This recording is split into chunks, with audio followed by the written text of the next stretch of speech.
said, I'm over that. It is really an awesome thing to be able to celebrate the arts, whether it be singing, poetry, whatever it is, any of the arts. It causes us to be able to escape from reality and just enjoy and bask in the creativity of our brothers and our sisters.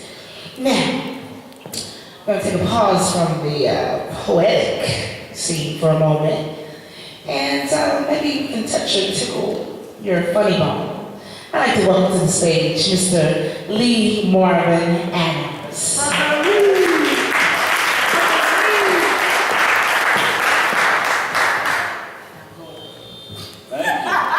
Good evening, everyone.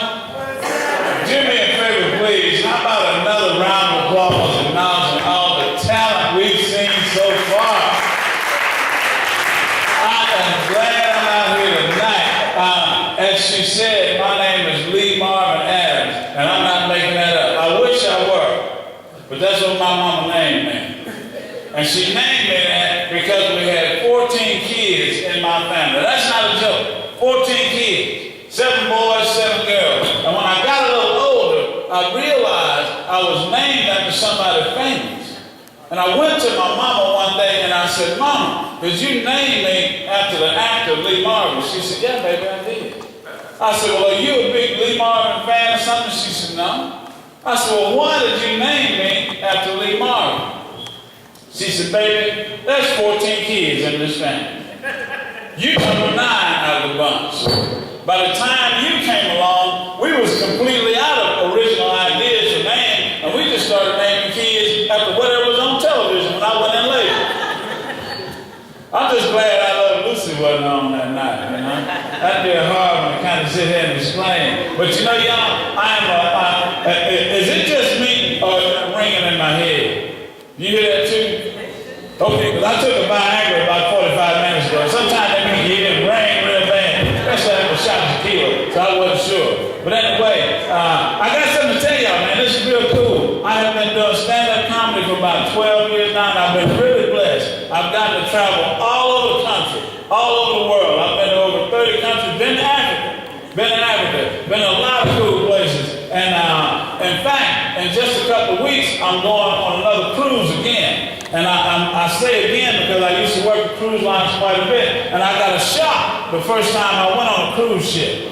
Because they called me, told me you're going down to Fort Lauderdale, you're going to get on this ship with 3,500 rich Europeans, and you're going to entertain them for a couple of weeks. So I'm all excited about this big deal. I get to the airport in Fort Lauderdale. There's a guy standing there with a sign with my name on it. I'm feeling pretty good about myself. It's a little bit before daylight. They take me out to the port, and there's this big ship, 16 stories sticking out of the water. The lights are on. And I'm from a little town called Jonesboro, Louisiana. I hope you don't know where that is. And I panicked. I thought, man, 3,500 passengers. 1,500 crew members, there ain't that many people live in Jonesboro, Louisiana. And I'm looking at this big ship, and I'm pretty sure it's got more electric lights and indoor plumbing than the whole Jonesboro city limits. So I get on the ship, and I tell the cruise director, I said, look, before we leave Fort Lauderdale, I got a few questions I need you to answer for me. So about 2 or 3 questions in, she said, well, Mr. Adams, you seem to have some apprehensions about this cruise all of a sudden. Is there a problem?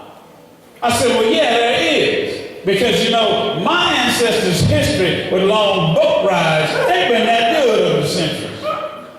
So I need to know. I'm just telling jokes, right? Not telling jokes and maybe shine a few shoes if things get slow.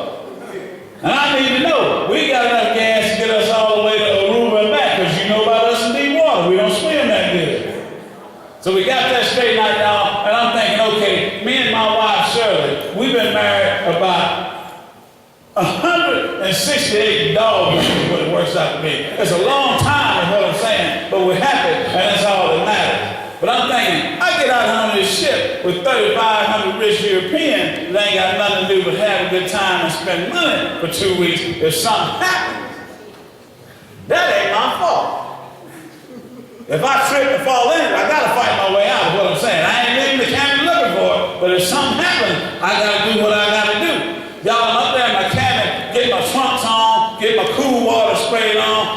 standing in the mirror, holding my belly up and talking outside my mouth. But when you get 50, it's going to flop just a little bit. I don't care what you do. And I'm ready to go down to the Lido deck because I looked at the brochure. They got 3 swimming pools on the Lido deck. I know when I get down there at that Lido deck, I'm going to see something that's going to look a little bit like a scene out of a Girls Gone Wild video. The pictures are already running in my head. I get down to the Lido deck and round the corner and got to that pool, y'all. And I was 50 years old at the time. But I think the youngest passenger on that ship must have been about 75, 76, and it went up from there. I'm thinking, man, maybe I got on the wrong ship. Maybe this is a hospital ship. I don't know. Maybe they got some cocoons back there in the pool and they popping over. I don't know. I thought I was going to see something look like a scene out of a Girls Gone Wild movie. What I saw looked more like somebody that just got done bathing a bunch of Shar-Pei puppies. You hear me? There ain't that many wrinkles in a bowl of ramen noodle soup. Have you ever seen a stretch mark with a wrinkle in it? Me either. Not till I went on that cruise. I'm telling you, man. And I saw something I hope none of y'all ever see in your life. I saw an 85-year-old woman in a 2-piece bathing suit. And it was kind of like a real bad wreck, you know. You know you probably shouldn't look, but you might not never get another chance to see something like this again in your life. So I took a quick peek. Oh, Lord. We had this blue-green vein thing going on right here. It looked like a close-up of the Chattanooga city limits in the Rand Road Atlas. We had more dimples back here than an 18-wheeler full of brand-new golf balls. And some of that flesh hadn't seen daylight since Reagan was in office. You hear me? Milk ain't that white. I finally get out far enough, I can get a cell phone signal and call my wife. She said, hey, baby, you thinking of me? I said, oh, hell yes, continuously, trust me. I'm scared to blank. I might lose the picture. You hear me?